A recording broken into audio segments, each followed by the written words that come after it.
大家好，我是新月，今天用2个小土豆来给大家分享一个早餐的新做法。首先准备2个小土豆子，用小皮刀把土豆的外皮削掉。土豆去掉外皮以后，切成薄薄的厚片。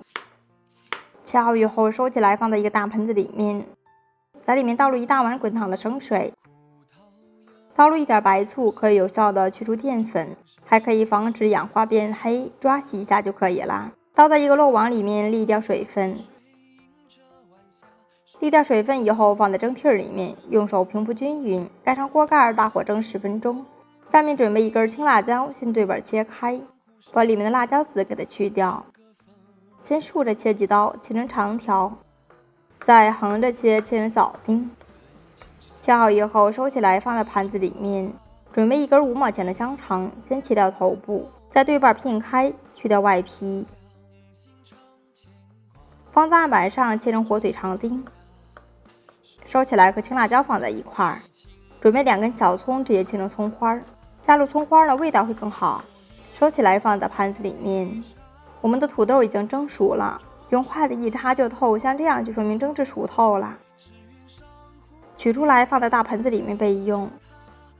2杯里面打上4颗洋鸡蛋，加入2克食盐，用筷子搅散，蛋液打好以后放在一边备用。土豆里面加入4克食盐，1勺生抽，1勺蚝油，1勺小磨香油，再把切好的配菜倒进来，倒入蛋液，用筷子搅和均匀。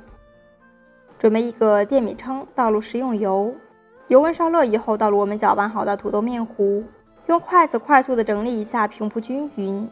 视频看到这儿了，如果您喜欢我的视频，那就动动发财的小手给我点个赞吧。有任何的建议都要留下评论哦，您的每一次支持都是我前进的动力，感谢大家的支持。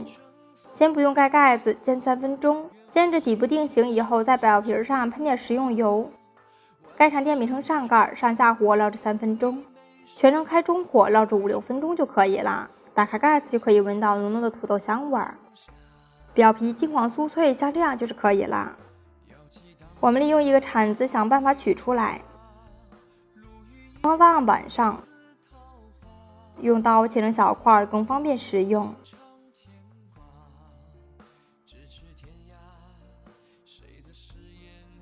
土豆加上几个鸡蛋，这样做真的是太好吃了。外皮呢2面金黄，闻上去就特别的香，里面有着明显的土豆块，搭配着各种蔬菜、鸡蛋，营养丰富全面。因为是纯鸡蛋做的，吃上去非常的鲜嫩，吃的再多也不会感觉到腻，用来当做早餐或者是一日3餐都是非常的不错。如果你也感兴趣的话，那就收藏起来试试吧。无论是站着吃还是坐着吃，都是非常的好吃。点我的头像可以看到更多家常美食视频。喜欢我的视频记得长按点赞3秒钟，辛苦一下。我是新月，我们下期再见，拜拜。